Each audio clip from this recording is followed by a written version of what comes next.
So we just talked about what a resultant force is in our previous session, and in this session we're just going to look at a few elementary worked examples that illustrate how we find the resultant force. So we'll go straight away with the first question. We are presented with a body here. This is a body, and we're having two forces that are acting on it. Picture it like it's tug of war. We have two people on either side of this rope. This one is pulling this rope using 4 newtons, and this one is pulling the rope using 2 newtons. What is the resultant force? Of course, this is the force that is bigger. It means that the people on this side are going to pull that rope, and they'll win the game. But the question is, by what force will they pull that rope, since it's bigger? So it means that this 4 newton force is supposed to first overpower that 2 newtons. In other words, this 4 newton force is supposed to first cancel out with that 2 newtons. And the balance that remains is what we call the resultant force. So in this very specific example, it's going to be, to get that resultant force, we are going to get these 4 newtons, which is the bigger force, subtract the weaker one, the 2 newtons. We cancel out the 2 newtons, and then we remain with 2 newtons as our answer. And so that simply means that the resultant force of this body is 2 newtons. So to conclude with the answer, we shall say the resultant force is 2 newtons, and we're supposed to state the magnitude and the direction of that resultant force depending on the circumstance. So in this case, it is 2 newtons in the right hand side direction. So that's what we write. So you can say it's towards the right hand side, or you can say it is 2 newtons towards the 4 newton force direction. You know, it's all just English, as long as you're able to describe this direction the right way. Let's get into the next number. We have this body right here. It has 2 forces. It has the 4 newtons and 6 newtons, then the 5 newton force, and we're being required to find the resultant force. Of course, these two forces are acting parallel to each other and on the same side, same direction. So the total force on this side is 6. So because it's 4 plus 2 is 6. So it means that this body can still be reduced to this, that here is 4 plus 2 is 6 newtons, and right here is 5 newtons. Of course, of the two bodies, this is the bigger force, 6 newtons, so it's going to be 6 newtons minus the weaker one, which is 5 newtons. That's supposed to be cancelled out, and definitely the answer is going to be 1 newton. And so it means that the resultant force is 1 newton, and its direction is towards the right hand direction.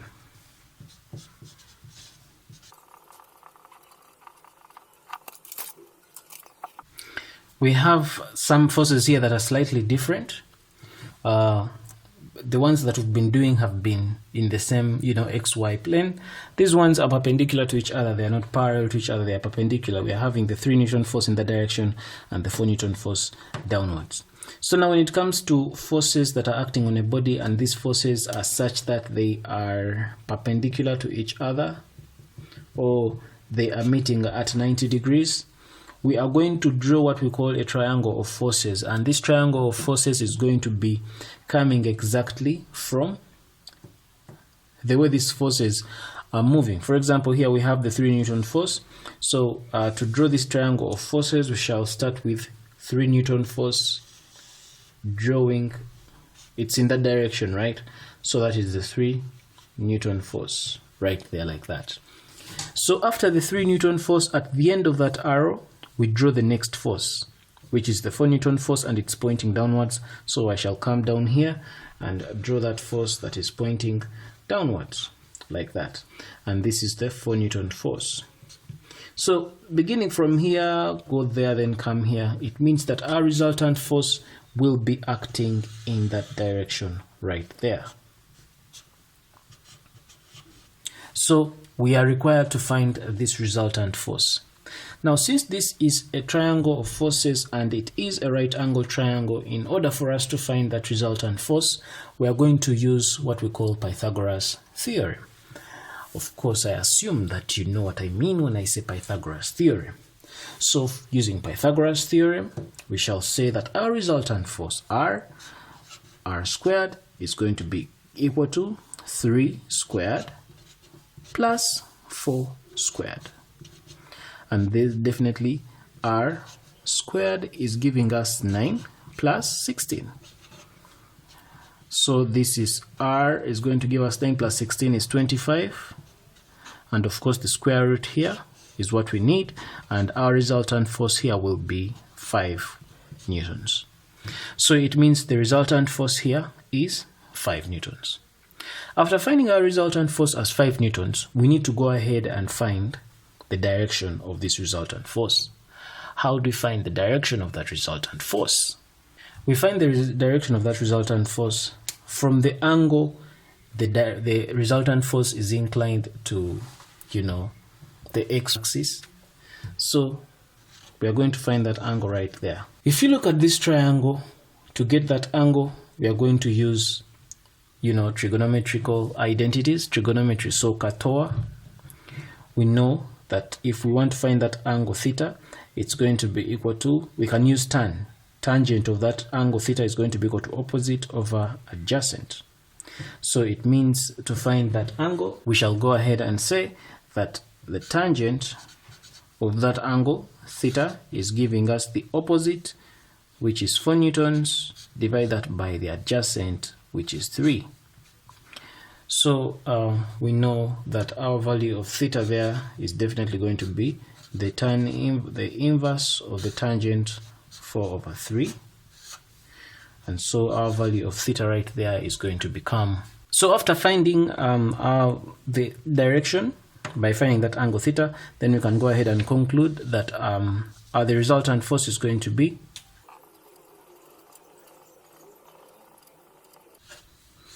it's acting at 53.13 degrees, but that 53.13 degrees is below the 3 Newton force. So we can go ahead and just check below the 3 Newton force, just like that. The other way you can choose to put it is that it is 53.13 degrees, and this theta is below the positive x-axis. This is the positive x-axis. We shall look at more of that kind of presentation in our upcoming sessions. So let's look at the final number. We have another one here. Our final number here. So we are being required again to find the resultant force that is acting on this body. Looking at this body here, we have forces acting along the x-axis right there. We have forces acting along the y-axis right there.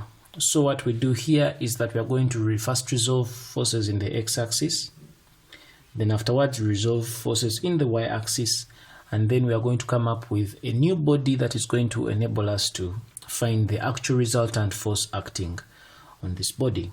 So this is what we are going to do. First of all,